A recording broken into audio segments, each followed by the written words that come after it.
तो मैं अरुण कुमार मानता हूँ। Provident fund, pension fund, panchayat, labour bureau, to all people दिलाना मेरे जीवन का मकसद।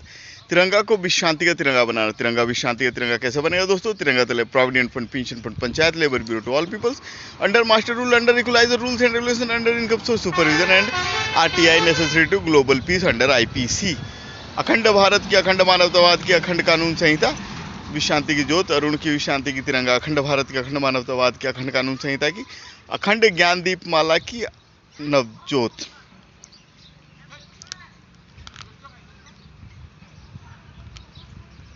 नवज्योत की ज्ञान दीप माला। अब मेक इन मदर्स करना है दोस्तों। मेक इन मदर्स कैसे होगा? तिरंगा तले provident fund, pension fund, panchayat, labour bureau, to all peoples under master rule, under equalizer rules and regulations, under income से सुपरविजन एंड आरटीआई देने से तिरंगा जो है विश्व शांति का तिरंगा बन जाएगा। ठीक है, तो ये दिलाना चाहिए या नहीं, ये आप लोगों का ऊपर फैसला है। मेरा एक तो भाई है, वो बीजेपी का है, वो 11 ठो ब्लॉक संभालता है, उन सब का हेड है, इंचार्ज उसने मुझे बताया था। तो उसने जब मैंने ये बात कहा मेक इन मदर्स वगैरह वगैरह, तो उसने कहा ना ये सब हम लोगों को नहीं चाहिए, हम लोग को जो भी मिलेगा गवर्नमेंट देगा, हम लोग स्ट्रेटेजी पॉलिसी टीम वर्क जो भी करेगा वो करेगा। तो मैंने बोला अरे यार ये तो तुम्हारे लिए भी है, तुम्हें भी चाहिए। तो वो ज़बरदस्ती बोलता नहीं चाहिए। हम बोले तुम्हारी मम्मी आंगनबाड़ी में वर्क करती थी, वो रिटायर्ड हो गई, अब तुम्हें बोलते हो कि तुम्हारी मम्मी को पेंशन मिलेगा तो उसको राइट रेट मिलेगा, अगर क्लेम करती है तो उनको अच्छा खासा अमाउंट मिलेगा, तो तब भी तुम बोलते हो नहीं चाहिए, क्योंकि वो 11 ठो बीजेपी में 11 ठो ब्लॉक को संभालता है। तो इस तरह का बोला तो मेरा मूड मतलब आउट हो गया, पूरा गुस्सा हो गया, मुझे अंदर से अंदर बहुत गुस्सा लगा।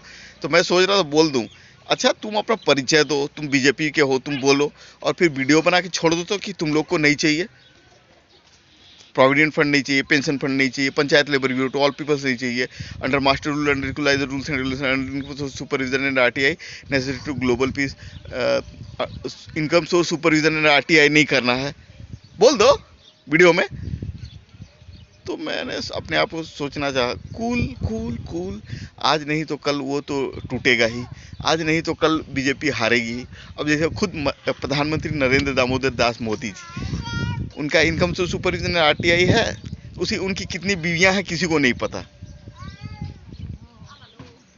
तो उनकी कितनी बीवियां हैं, कितने बच्चे हैं, अरे भाई डीएनए टेस्ट होगा तो उनके बच्चों को बराबर कानूनन हम लोग अधिकार तो दिलवा सकते हैं, है कि नहीं? अब बताइए क्या जरूरी है क्या नहीं जरूरी। अब फिर उसके बाद मोदी जी बोलते हैं कि अभी फिर से उनको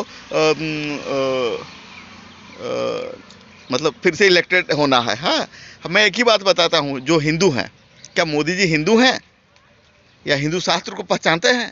अब हिंदू होने का मतलब क्या है कि हिंदू शास्त्र के बारे में मालूम होना चाहिए, जिसमें होना चाहिए क्या, हिंदू शास्त्र में साफ साफ लिखा हुआ है 5 प्रकार के विकार होते हैं, काम, क्रोध, मोह, माया, लोभ।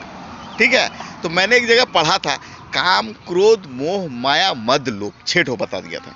तो मैं फिर सोचने लगा क्या यार, इसमें 6 उसमें 5, सब में लगभग एक ही चीज़ है, लेकिन एक ठो में थोड़ा ज़्यादा बढ़ा दिया हुआ। फिर मैंने सोचा कि ओहो, क्या बोलते हैं, काम, क्रोध, मोह, माया और मद, लोभ।